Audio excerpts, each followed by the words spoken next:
Balandia vom télévision bote na bino bisika nyonso bozwami bino bayebo pesa vom télévision confiance. Mbote lisusu na bino bayebo zibongo libako ya kolanda émission na biso ya environnement. Esengo ya koyeba ete bozali penza ebele liboso ya bitando na bino isali penza mikolo ebele. Kasi lelo tokutani lisusu biso na bino na nzela ya émission ya environnement. Lelo tokolobela nini na émission na biso ya environnement. Tango nyonso tolobaka environnement ezali bongo bomoi ya bato. Environnement ezali eloko moko ya mutuya oyo bato esengeli babatela. Kozala ya bato na bato edependaka na environnement na bango. Soki environnement bato ezali malamu bomoi na bango pe kozala malamu. Kasi sika environnement bato ezali mabe bomoi na bango pe kozala bongo ya mabe. Lelo na émission environnement tokolobela bongo pollution de l'eau. Pona nini tokolobela pollution de l'eau. Na kati environnement ba pollution eza presque na biteni nyonso. Mingi toyoka bato balobaka environnement na biso ezali pollué. Kasi na kati ya pollution ya environnement na biso lelo tozwi moko ya pollution oyo toyebongo biso na bino to solola elongo concernant likambo etali pollution de l'eau. Pollution eza nini? Pollution eza bongo kobeba. Lokola tozolobela pollution de l'eau eza kobeba ya mai. Mai soki eza pollué bomo ya bato pe ebebi. O presque nyonso tosalaka mai eyaka no secours. Soki okomela te okolambela. Soki okolambela te okosokola. Soki okosokola te okosokola ta bilamba. Plus grave biloko nyonso tozolia lelo sauf ba vivre frais. Mais yango pe avec comme ba vivre frais ndenge yaka bongo eutaka na ba mai. Ba mai soki eza pollué ba mbisi bazokufa batu bazokufa. Bomoi eza lisusu na sens te. Na kasa pollution de l'eau bandunda o tozolia lelo bazosalela kaka ba mayo ebebi. Kasi pollution ezouta wapi? Pollution ezouta na biteni mwa ebele biso petit peuple. Tozo pollué pe na part na biso. Une grande partie ya pollution ezo dépendre bongo na b'industrie. Toza b'industrie belé na bamboka na biso. Ba déchet nyonso euta na b'industrie batiaka wapi? Babwaka kango wapi? Ezo kende na mai. Na mai kuna ezo kende kosala nini? Eza ba produit belé ou basala kana ba industrie. Mingi ya ba produit peza toxique ezo bebisa bomo ya bato. Tango eke na mai, ozwi mai wana olambeli. Otie na ndunda okolesa bana. Eko memela bango nini? Lelo bato bazo bela ba maladie belé. Eza di ya kwa? Na biloko tozo lia, na mai tozo salela, na mupepo tozo pema. Même mupepo tozo pema lelo eza pollué. Mupepe bebi na balolenge belé. Kati na pollution ya mai. Ba déchet tangu tozo bwaka yango. Ezo kende ko vanda na ba mai. Ezo boucher même ba mai o tozo salila. Pollution a biso petit peuple tozo zoyango wapi. Biso petit peuple tozo pollué kasi en grande quantité te. Base ya pollution. Eza bongo ba usine de fabrication, ba industrie. Biso na mboka na biso tozala na ba usine à recyclage te. Mondele asala biloko o aza na facilité ya ko recycler yango. Mais biso a biloko nyonso tozo salela on meliji na bouteille ya plastique obwaki na balabala. Tango mbole bete memi ne bale kosala nini. Lelo presque ba mama babotaka ba couche basalela sute bakoma kosalela ba pampers. Tango saleli pampers obwaki yango wapi? Na balabala. Tango obwaki na balabala mbule memi yango tina mai. Ekeko se décomposer na mai. Po yango eza composé na ba produits chimiques. Mai wana eza bato basalela ka yango. Ba mai nyonso tomelaka eutaka na bibali. Tango yango eke na mai ekumbi nini. Tango tozo pema mupepo eza pollué. Tozwa ba maladi. Lelo mingi ya bato bazo somba ba occasion d'Europe. Ozo tambola nango na lolendo ozo tela ngo fier na quartier d'Europe. Oyebi po ani mundela zongisi yango na Afrique. Po yango ekoma fulu na bango. Epa na bango ezo tia encombrement. Déjà balembi batindi na Afrique. Yonde loko zu ya kosalela lolendo. Tant tozwi mituka wana ya occasion d'Europe si esala sala epa na bango. Elembi baza possibilité ta musu ya ko recycler yango. Ba memeli biso babola. Biso batoto mesa kolia na fulu. Ozo tindika mutuka tindika chakali. Milinga wana bato bazo pema yango. Eko kumbela bango nini. Ezo kumbela biso ba maladi. Yango to mona lelo ba maladi ekomi ebele. Na ba maladi mususu ezalaka te. Na ba kombo mususu tozoyoka toyebela ngo ata sens te. Pona nini biloko tozo salela lelo. Pollution ya environnement.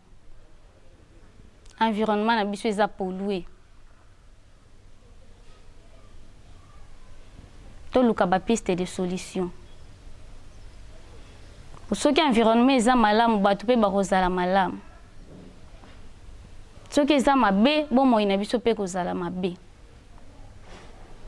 Toko banda kolakisa bino ba mai ba biloko nyonso ezobebisa ndenge bozotala wana bolandaka botalaka bomonaka. Ezopesa pasi na mawa. Tokosala nini? Omoni na yo mai ebimi couleur ya mabe. Tomonaka pata mai ya régie des eaux soki mbula ebeti miniti moke changer couleur. Ozwi yango saleli yango. Ekokumbela yo nini? Donc biloko nyonso tosalela eza pollué. Mai, mabele, mupepe, ebeba. Bomo ya bato ezo dépendre na mai. Ezo dépendre na mabele. Ezo dépendre na mupepe. Biso nyonso wana tobebi si tokosuka wapi. Lobi tokosalela nini? Lobi ba vie na biso kozala ndenge nini? Bana na biso bakozala ndenge nini? Po lelo ndenge biso tozaboy. Déjà environnement eza pollué. Ba usine de fabrication ezali kangami te. Ba industrie wana ezo continuer kosala. Ezo produire biloko ezo polluer environnement na biso. Tozozwa solution te. Toyebi te la muka lobi nango kende kwa bouture na nini?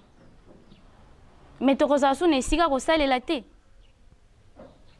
Tokozala su na bamai ya kosalela te. Tango yango yo toluka déjà ba piste de solution. Conséquence ya pollution eza makasi na vie ya bato. Ezo mema kufa.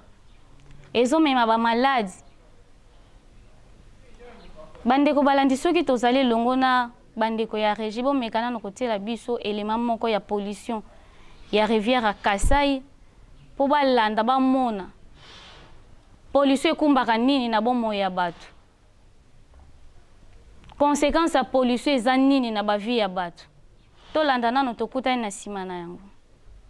La pollution a été constatée par les riverains fin juillet lorsque les eaux de la rivière Kasai se sont colorées de rouge et que des poissons morts ont été vus au niveau de Chikapa. Des élus du Kasai ont aussi fait état de cadavres d'hippopotames dans la rivière, important affluent du fleuve Congo. Face à la presse, la ministre de l'Environnement, Eve Bazaïba, donne les détails. Le 31 juillet, la population de Kasai, la partie en tout cas de la ville de Chikapa et à partir de Kamonia jusqu'en aval, ils ont remarqué les poissons morts. Beaucoup de poissons, des tonnes et des tonnes de poissons morts flottant sur la rivière. Et ça a attiré l'attention de tout le monde. Dans un premier temps, les réflexes étaient de se ruer sur ces poissons, les prendre. Des experts d'une commission mixte congolo-angolaise ont établi depuis que cette catastrophe a été causée par une entreprise minière angolaise qui a reconnu les faits selon Eve Bazaïba. Les autorités provinciales ont interdit la consommation de l'eau de la rivière Mais entre-temps, les conséquences étaient déjà enregistrées. Nous avons sur environ 968 973 habitants, population affectée directement ou indirectement. Et puis il y a 161 490 ménages concernés. Et puis nous avons 4502 cas de diarrhée déclarés. À ce stade, 12 cas de décès dans la zone de santé Bangalubaka, territoire d'Ilebou. Selon le gouvernement congolais, 40 tonnes de médicaments ont été apportées aux populations touchées. Chikapa, vivant de la pêche, les conséquences sont aussi socio-économiques, avec un manque à gagner pour les commerçants et pêcheurs. Le Congo demandera des réparations selon le principe du pollueur-payeur, a déclaré Madame Bazaïba. Matondo mingi bandeko balandi bouti bongo kolanda élément ya pollution ya rivière ya Kasai biso nyonso tomoni ndenge mai ebebeli échanger couleur atako balobaka mai ezala na couleur te mais wana tomoni ndenge ekomi. Est-ce que eza mai eza en bon état to eza mai eza mabe po bato basalela yango? Babi est causé 12 morts presque. Après, pour esuki wana te, pollution ezo continuer, mai eza nanu flou. Nanu ezongi te n'état nango normal. Kasi cause ya pollution ya mai ya Kasai euti wapi.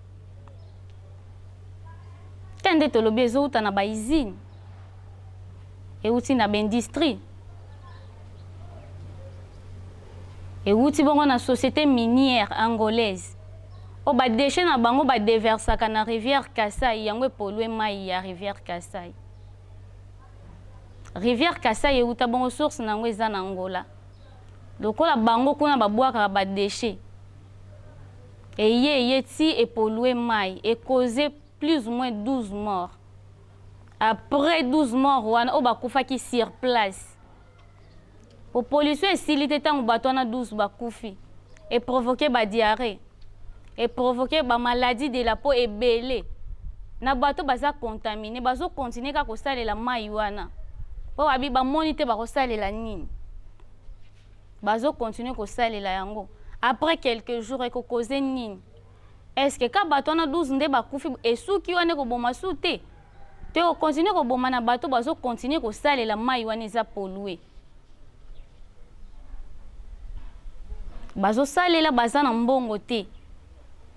Bazoe bate bakotia nini po ba traiter mai wana mais baza na choix te loko eza mai o bango basalelaka yango bazo salela yango bazo sokola yango bana bazo mela yango ata biso moko mikolo tango yo toki ba port nzoto nyonso efungwami ozo sokola mai ekoti na nzoto ekoze nini tango sokolo bakendenge eza en couleur wana na komela te na sokola kaka tango yo sokoli yango ba port nzoto eza déjà kofungwama wankesi nini na kati na yo.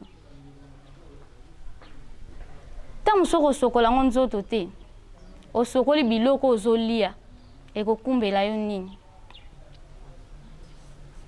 Biso pe petit peuple toza na part ya responsabilité na pollution ya mai. Atako ya biso eza mukie me to sala keba. Potango mbule ezobeta ozo pepi wese na yo. Babosoto wana ozobwaka ngo wapi?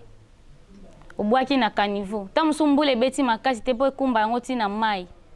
Esuki na nzela. Batu bazo tambola bazo nyata basalite wana. Batu bazo pema mupepe wana. Potango zo pepa wese. Exposant à la portée de tout le monde. Et baby sina mabele. Et baby sina mai. Et baby sina mupepe.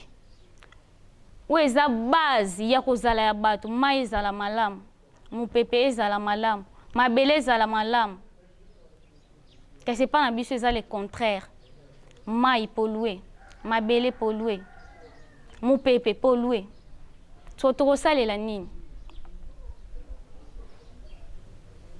toyebaka tango yo ozosala likambo esengeli oyeba eloko nazosala ekokoze neti nini. Aujourd'hui déjà part ya responsabilité tant musu yo olongoli yango elongwa na lupangu na yo mais esiko tindiki yango ndeke causer ba danger o pepe o tena balabala po balabala eza ya l'état mais bato bazo leka na balabala wana baza sacrifier ba vie na bango comme sacrifier comme en danger po bakopema mopepe wana ya mabe. Bana mike bazosakana bakwesi biloko akolia bazolokota ekwei na basalite. O moto mwindo akufaka na microbe te. Kende na babopito ba microbe etondani ebele bato bazokanga bango na ba microbe. Ba maladi na toyeba bakombo na toyeba te. Ba cancer ndenge na ndenge ezouta wapi. Lobi batata mwasi bandoki banoko bandoki. Totala nanu biloko tozo salila. Avokanga nanu mutu ndoki. Totala nanu. Est-ce que c'est vrai? Yende ndoki. To biloko salela ki biloko yo liaki. Yango nde baby sivi na yo. Yango nde koze yo ba maladi oza nango lelo. Okozwa maladi lelo. Ta mse ko se manifester lelo te. Wankesa ba mipepe bele. Wankesa ba solo ebele. Et que se manifester les mêmes jours. Et que se manifester après. Bino ba ebozi biso na simangonga tozolo bela bongo pollution de l'eau. L'émission na biso ya environnement tango nyonso tolobaka. Environnement ezesika malamu oyo tata mokeli abongisela bato nyonso. Pobo moyina bango ezala malamu. Kasi biso lelo tobebisa na biso environnement yango. Lelo tozolo bela bongo pollution de l'eau na émission ya environnement. Touti kolanda élément ya pollution ya rivière ya Kasai. Esika bandeko baza nete ni wana basalela ka mai wana neta Brits. Bakendaka ne bale batoki mai balambeli. Baketoka mai na bango ya kosokola. Donc nyonso o baza ngo bosenga o bakosalela na mai basalaka na mai wana. Tango izine polluer mai wana toyebi te. Gouvernement bayoka ni ndenge nini na entreprise wana bako polluer lisusu te. Ba déchet na bango wana o causer pollution bakotia yango wapi. Soki batie na mabele ebebisi mabele. Batie yango bolikolo e polluer pe mopepe. Toyebi te. Solution nini bazui pour entreprise wana. Batiki to ba continuer musala na bango. Po yango eza izini bakolinga te batika. Kasi tango bango pe bazo sala bazo boaka ba déchets zo polluer mai. Bazo causer pe ba mort d'homme. Bazo causer ba danger na vie ya bato. Toyebi te. Compromis nini bazui. Biso ato salelaka ba mai ya régie des eaux. Toyebi te. Eza traité comme il faut. Poto zomona bambola soki ebeti ebebisi na couleur ya mai. Comparable kaka na mai ya rivière Kasai. Après quelque temps, eza ba mai bazwaka na fleuve. Ba traité po batindela bato. Toyebi te bakisi bango basalelaka. Ezo traité mai malamu po bato basalela. To ndenge nini. Kobeba ya mai eza danger munene na ba vie ya bato. Biso petit peuple pe. Toye bananu kozwa charge ya kobatela l'environnement na biso. Toye bananu kozwa charge ya ko éviter ko salela biloko o ezo polluer environnement na biso. Po biloko tozo salela ezo causer peka ba danger. To saleli to boaki na balabala. To saleli to boaki na fulu ta musu place moko eza inhabité. Eza inhabité même pepe eza nesika o yango ezala te ke mutu akoma ate. Eko panza bisika nyonso. Ba solo wana ezo kumbela biso ba maladi. E polluer mu pepe. Ndenge ni tokozana ba santa malamu.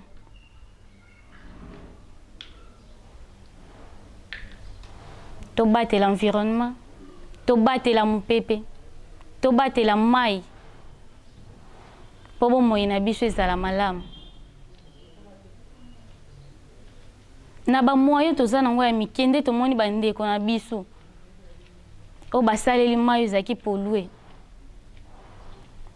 bazozwa même pas soutien ota mosusu ekosunga bango po base faire soigner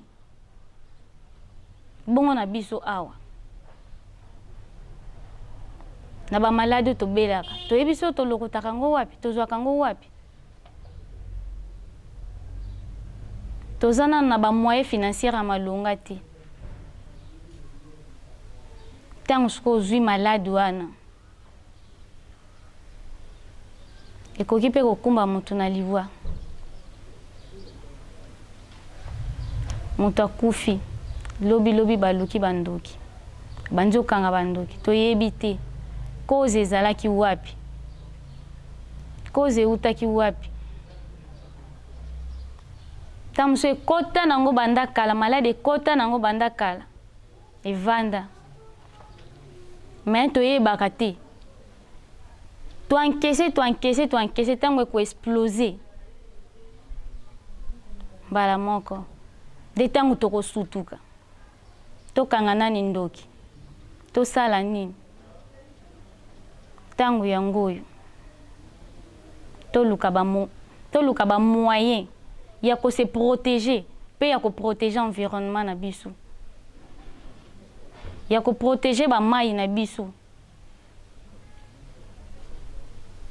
mai soki eza nango pollué te eza nango protéger toza na posa te ya koluka soki nini bandeko balandi tozongi lisusu na eteni ya régie tolanda bongo maloba to pe extrait ya émission ya mfumu nkusu motangisi oyo mfumu kimbango alakaka akoya kotangisa mokili basimbi bakushi nyonso ndenge mai ezobebela ndenge bato bazodeverse ba PVC na bango na ba rivière na ba mai o bato bazosalela tolanda bongo elema tokutani na nsima na yango boyebi lelo na koloba na bino likambo moko ya bamai bamai oyo tozomela mpe tozosalela na bilei tozolia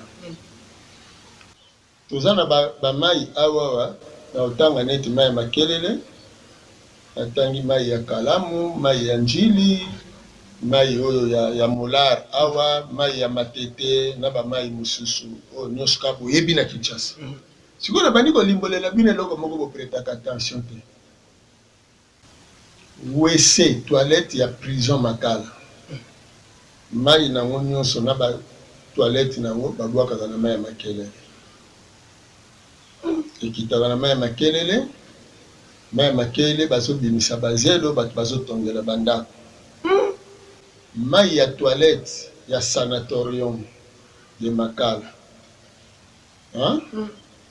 ekendeke ndambu na kalamu ndambu na mai ya makelele sikoyo oyo eke na kalamu na oyo eke na makelele ndenge babimisaka bazelo ndenge basakana nyonso wana bamai wana ndenge ezokende wana eza na bisika mosusu mpe batokaka yango mpona koarose bandunda mai wana ndenge ezokende bongo mai ya morgue nayebi te bomituna batiaka wapi parceke ndenge ekei bongo bazokende kobwaka mpe batoilette bavidange wese ezokende kobwaka kota ndolo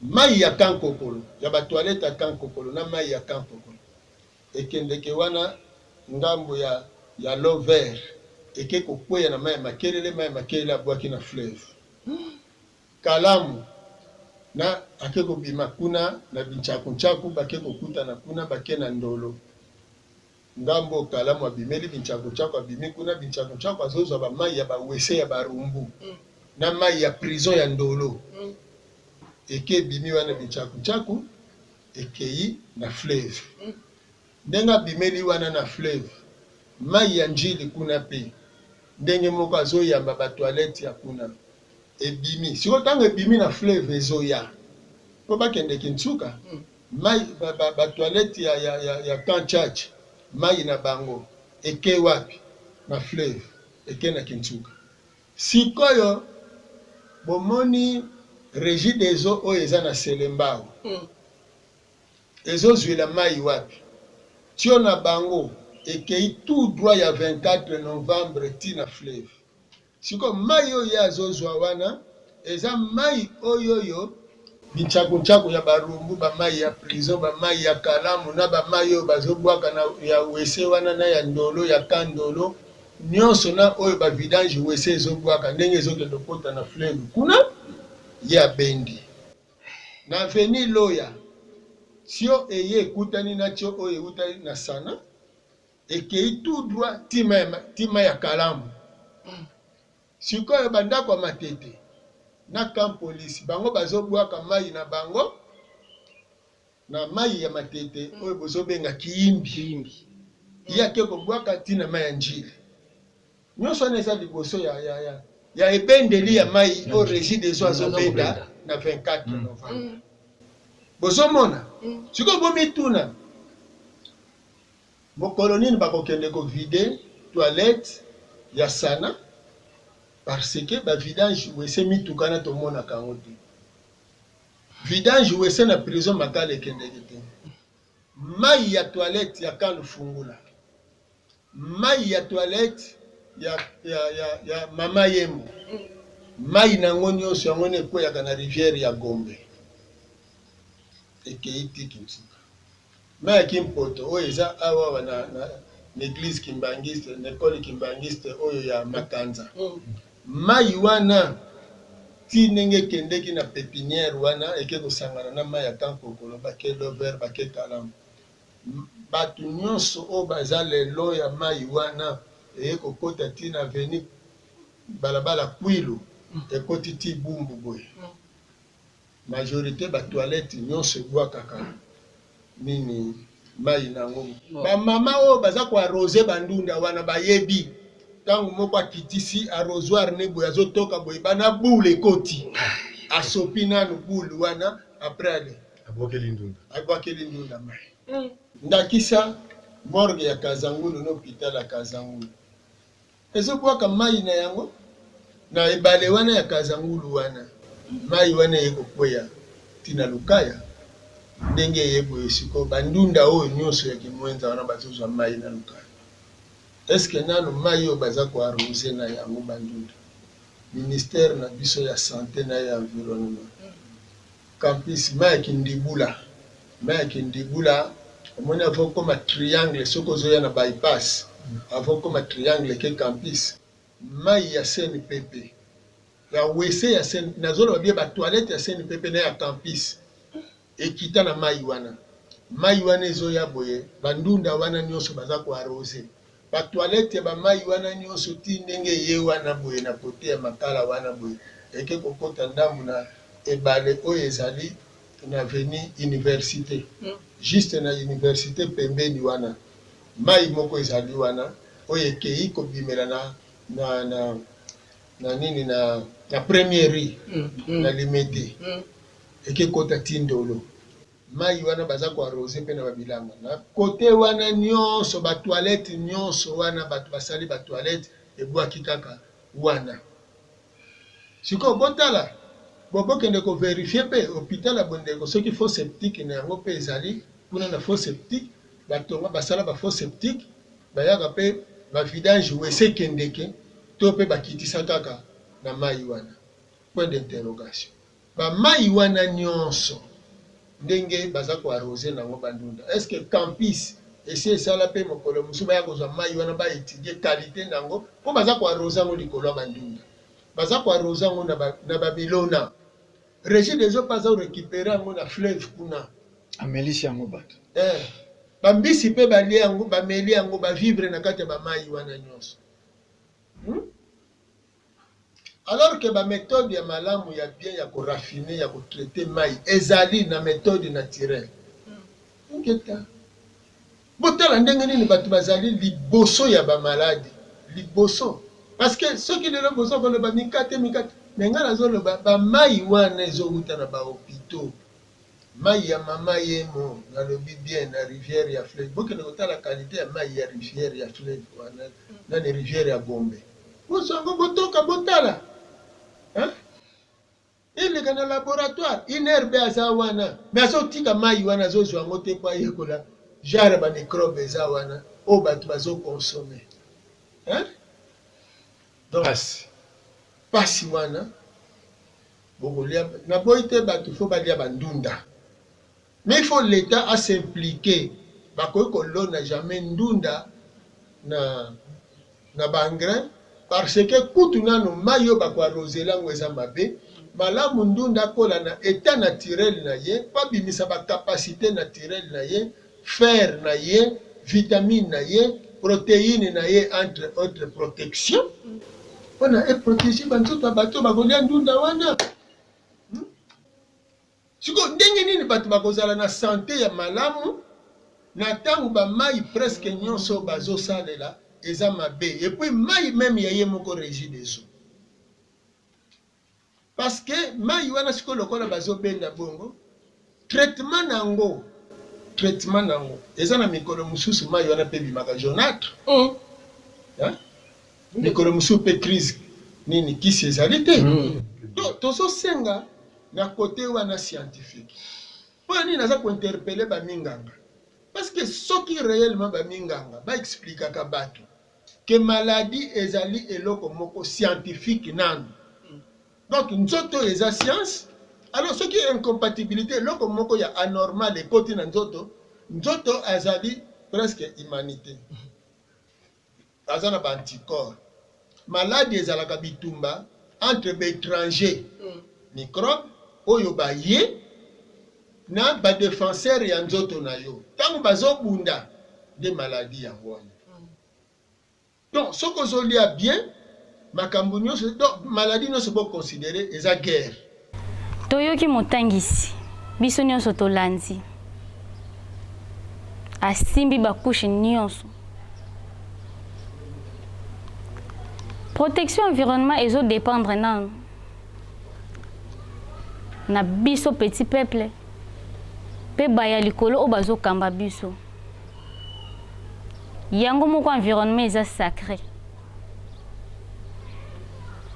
Motangisi tango nyonso alobaka mutu o aza connecté na nature ko livrer ba secret. Nature yango na environnement, mai, mabele, mpepe. O biso lelo to détruire. Eloko atata mokeli o ya pesa biso. Biso lelo to bebisi. Posor na biso ezala nini. Protection environnement et ko bandana na ndako. Ezi loko moko oyo muntu soki ayebi utilité nango akoki te ko bebisa yango. Kasi lokola lelo biso to yebaka souti na environnement yango te. To koma na biso ko sala ba n'importe quoi. Otumba ba chasser na balabala na bino, milinge kati keti pa ba voisin. Batu bazo leka bazuna sola milinga. Etali te potumbi na balabala. Au détruire environnement. Normalement na biso babote sengé na to bando laki sa protection environnement pas bana. Dès les bas âges tant moi na botami na ndako. Au laki si environnement. Au laki c'est ba avantage nango. Tant moi na ken école. Akesa la continuité ya oyo laki sa ken ndako. Ezamba cours mobimba. On a betelo batangi sakape bana. To na bekol. Bazo tangi sa bana. Le respect des biens communs, le respect des biens publics, dommage. Makambwana nyonso to tangi yango te to salelaka. Tozo ko kate ko pratiquer yango. Ce zaki ndenge to tangi la ka yango. Tozo kango en considération to salela yango. Na ebité soki environnement na biso linga ke zala lelo ndenge tozo monela yango. Pour environnement yango de base ya kozala ya bato. Mais soki lelo partout ko kende mboka na biso eza pollué, environnement eza pollué, nyonso aussi ebeba nango. Bato musu ba komana makanisita musu to teka Kongo to kotekela ngo nani. Eza mboka o ba pesa biso. Na kozanga ko batela eloko oyo ba pesi yo. Okomina makanisi ya koteka ngo po kende wapi. soki oteki Congo esiko kokende nde esiko kobongisa okobatela yango malamu toyebi te tolingana na mboka na biso malamu tobatela mboka na biso to protéger environnement na biso soki to protéger environnement na biso tokozala malamu nyonso ezingi biso kozala malamu po kozala bikelamu nyonso ezodépendre na kozala ya mutu nyonso tata mokeli atia penepene na biso to mpe na kati ya environnement po esungaka mutu na babesoin nyonso kasi ntango biso tobebisi yango toza na posa songolo pakala eloko moko boye fa tosalela yango na nzete ta mosusu na mai ta mosusu ozwi mai wana obebisi ozwi nzete wana obebisi soro na yo eza nini okomi koluka soutien hier eloko ekokaki kosecurir yo ezalaki pembeni na yo okoki kobatela yango te oke kolukela yango epa bavoisin po tokende pa bavoisin te toyekola kobatela oyo ya biso kozwa oyo ya biso en considération topesa yango valeur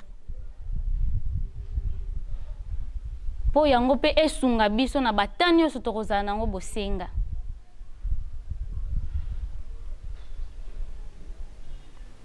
bakonzi na biso petit peuple tozwa conscience ya kobatela environnement na biso bandeko ya régie bazotia biso pression tokomi kobenda suka ya émission na biso lelo tolobelaki bongo pollution de l'eau na protection ya environnement ezo nécessité effort ya biso nyonso ngai na bongisa yo bongisa ye kuna bongisa po environnement na biso ezala malamu po environnement na biso ezala protégé tosala keba na kobebisa environnement po tomoni ba danger nango alors po ekomela biso te tozwa deja mokano na nyonso tosalaka ya kotumba to mpe ya kobwaka tobongisa ezaleli na biso banda lelo tozwa mokano ya kotika to mpe ya kochange lolenge ya kosalela yango matondo mingi soki tokomelaki bino na lolenge longo bani tosungamaki bongo na nsima kamera epai ya Nengwa Diankota elongo na tata kwaku pe bongo bandeko nyonso ekipe tekniki bazalaki wana mpona kosunga biso na bino tokutani bongo na numero mosusu kaka ya émission ya environnement botika malamu na mabota na bino.